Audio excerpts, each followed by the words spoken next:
Me he pedido hablar un poco sobre las políticas públicas y la definición de políticas públicas en torno al cambio climático. Pero de todas maneras, Roque ha hecho una muy buena configuración de la dinámica y las complejidades que existen alrededor de generar política pública sobre cambio climático. Y sí, en efecto, uno de los puntos trascendentales que él está tocando es justamente la relación complicada que existe entre el cambio climático o la causa del cambio climático y asuntos que sustentan la economía y la vida diaria de todos nosotros, la producción de energía, por ejemplo, y una serie de actividades económicas adicionales. Entonces, evidentemente el sistema que se tiene que manejar en este caso es absolutamente complejo y sí, en efecto, hay muchas consideraciones que hacer. Sin embargo, la presentación que yo voy a hacer en este momento se basa mucho en lo que está haciendo la República de Ecuador en este momento desde la gestión pública sobre el cambio climático. Y en efecto, ojalá la discusión se centre un poco más en lo que está dicho en el título, ¿no? Mirar a cómo pasar del papel a la práctica. Bueno, espero hacer la presentación tocando estos tres puntos. La primera, las políticas públicas sobre cambio climático en Ecuador, una enumeración de lo que existe en este momento. Luego, una descripción rápida de cómo está organizada la institucionalidad sobre cambio climático en el país. Y tercero, los desafíos, que probablemente es el punto más importante de la presentación. He decidido empezar por hacer una definición de cómo podríamos entender entonces la política pública o qué es política pública. Encontramos dos definiciones. La una tiene que ver con el conjunto de actividades, yo diría herramientas incluso, que las instituciones del gobierno ejercen para actuar directamente sobre un problema determinado en general, ¿no es cierto? Y la segunda puede ser entendida también la política pública como una ciencia cuyo objetivo es elaborar información de utilidad para el proceso de adopción de decisiones, toma de decisiones. Siempre entonces estamos hablando de instituciones de gobierno usando herramientas para tomar decisiones e incidir sobre una problemática ambiental, social, etcétera, a nivel general. Muy bien, con eso entonces en la generación de estas políticas, en la generación de los instrumentos políticos que tenemos en este momento en el país, tenemos que mencionar instrumentos políticos como la Constitución de la República, el Plan Nacional del Buen Vivir, diferentes niveles jerárquicos hasta llegar, por ejemplo, a los acuerdos ministeriales, etcétera.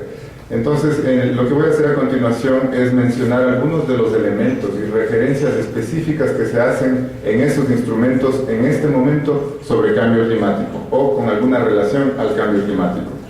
A nivel de Constitución, la Constitución aprobada por todos los ecuatorianos en el 2008, se hace referencia a dos artículos específicos sobre cambio climático. El primero llama al Estado a promover la eficiencia energética, justamente tocando uno de los puntos centrales de la causa del problema, de la causa del cambio climático y justamente lo que ha basado su exposición Roque Sevilla, promover la eficiencia energética, el desarrollo de uso y prácticas de tecnologías ambientalmente limpias y sanas, así como de energías renovables, diversificadas, de bajo impacto, etcétera, etcétera. Un punto específico entonces relacionado puntualmente a lo que es el manejo de la energía.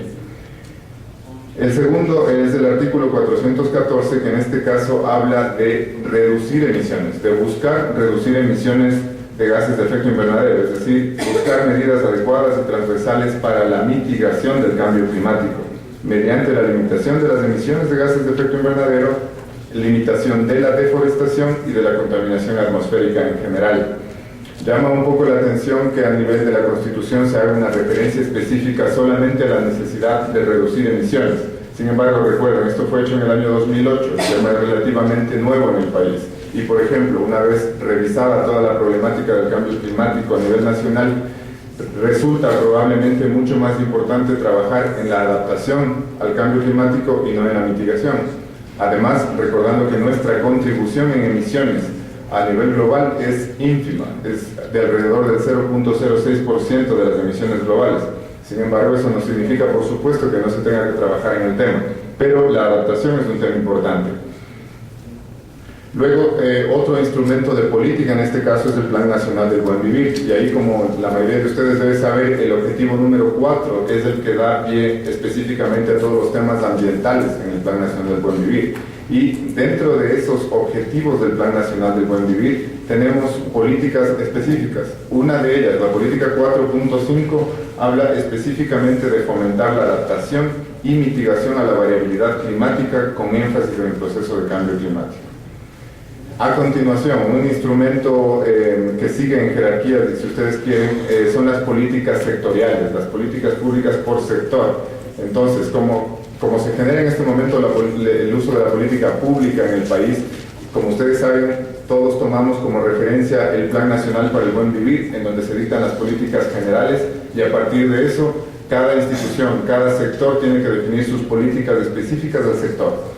En este caso menciono como ejemplo simplemente la política ambiental nacional, en donde la política número 3 establece como política la gestión de la adaptación y mitigación al cambio climático para disminuir la vulnerabilidad social, económica y ambiental. En este caso estamos dando un énfasis un poco más importante en la adaptación, justamente en reducir la vulnerabilidad que tiene el país frente a los impactos del cambio climático.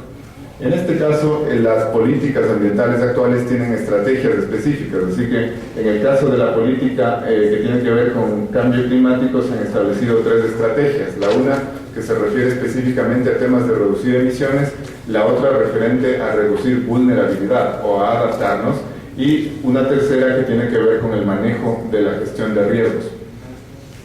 Tal vez aquí, y solamente para quienes hayan leído esta parte, me imagino que la mayoría de ustedes conoce este texto.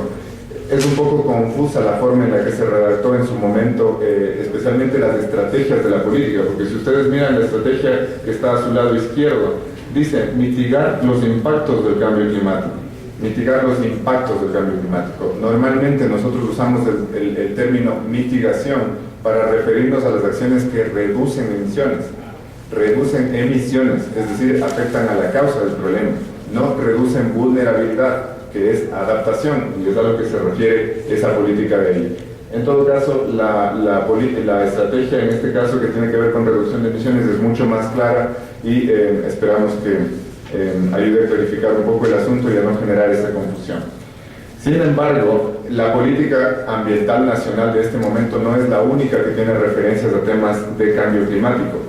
Como les dije, a partir de lo que está establecido en el Plan Nacional para el Buen Vivir, y por eso es importante, y mucha gente dirá, bueno, ¿cuál es la relevancia de tener este tipo de información en la Constitución, en el Plan Nacional del Buen Vivir, etcétera? Pues hay una serie de implicaciones. Toda inversión que hace el Estado tiene que estar sustentada en este tipo de instrumentos, de lo contrario no se puede invertir. Entonces, que haya una política específica sobre cambio climático en el Plan Nacional del Buen Vivir obliga de alguna manera a todos los sectores a definir sus políticas relacionadas al cambio climático. Entonces, hay algunos ejemplos de eso. Evidentemente, la Secretaría Nacional de Gestión de Riesgos, por ejemplo, por las competencias que tiene, debe trabajar en la reducción de la vulnerabilidad como prioridad nacional, y así es como se ha establecido en la política que ellos tienen en la Secretaría de Gestión de Riesgos. Hay otros ejemplos. El Ministerio de Industria y Productividad tiene políticas que no son específicas sobre cambio climático, pero que tienen una relación muy importante, y ahí espero en la parte de preguntas poder hacer un ejemplo muy interesante del Ministerio de Industria y Productividad, de un tema de una política que nació no como una política de cambio climático, sino como una política económica, pero que tiene grandes implicaciones en cambio climático. La Secretaría Nacional del Agua, por supuesto, también una secretaría absolutamente relevante cuando hablamos de cambio climático, porque si alguna cosa debe ser de preocupación frente al cambio climático es una eventual escasez del recurso hídrico en el futuro, ante diferentes escenarios. Existen otros ejemplos, no me voy a detener a leer todos ellos, pero simplemente es para hacer un reconocimiento de que existen políticas sectoriales específicas en este momento que tienen alguna relación con cambio climático, con la reducción de emisiones o con procesos que pueden contribuir a la adaptación del cambio climático. Una vez más, no lo tomen tampoco, especialmente si se quedan con esta presentación, como textos que están escritos sobre piedra. Muchas de estas políticas están siendo revisadas y ajustadas en este momento. Por otra parte, otros sectores todavía no han generado estas políticas. Entonces hay un proceso muy dinámico en relación a la definición de estas políticas. Un poco más particular, un poco más específico es el caso, por ejemplo, de los decretos ejecutivos. Y en este caso existen dos decretos presidenciales que tienen incidencia y son generados específicamente para cambio climático. El uno es un decreto ejecutivo, en este caso con el número 1815, que salió en el 2009, y que hace dos cosas importantes que voy a mencionar aquí. La una es declarar a la mitigación y adaptación al cambio climático como políticas de Estado. Y la segunda cosa que hace es nombrar a la entidad que será responsable de elaborar la Estrategia Nacional de Cambio Climático y a quien da el mandato para hacer todo el trabajo y el esfuerzo de coordinación interinstitucional. Porque una vez más, me parece que está absolutamente claro que este no es una problemática ambiental, esta es una problemática que trasciende a más sectores. Tenemos otro decreto ejecutivo más reciente del año pasado y en este caso las dos cosas importantes que voy a mencionar aquí es el uno como ejemplos de política, ¿no? La una es que a través de este decreto ejecutivo se da también un mandato al Ministerio del Ambiente para registrar todas las actividades de mitigación que se hagan en el país. Hay un trasfondo y una razón en todo esto. Igual, ya lo estamos haciendo, el Ministerio del Ambiente lo ha estado haciendo a través de la aplicación del mecanismo para un desarrollo limpio, pero bueno, en todo caso, esto se amplía ahora y tal vez en las preguntas podemos ampliar un poco más cuál es el razonamiento detrás de una política como esta. La otra cosa importante que hace este decreto ejecutivo es crear un comité interinstitucional de cambio climático, del cual voy a hablar un poco más adelante a mayor detalle. Con esto paso al segundo punto, espero ir más rápido en lo que tiene que ver con instituciones. Ahora vamos a hablar sobre instituciones. En este caso, simplemente para reconocer que de manera general la gestión pública en el país reconoce diferentes niveles. Existe un nivel de rectoría, un nivel de gestión y ejecución y un nivel de implementación. Esto es de forma general lo que se entiende en la gestión actual a través de lo que está establecido en el Plan Nacional para el Buen Vivir y otros instrumentos. Entonces, para la gestión sobre el cambio climático tiene que haber una reflexión sobre eso que se conoce como gestión pública en general.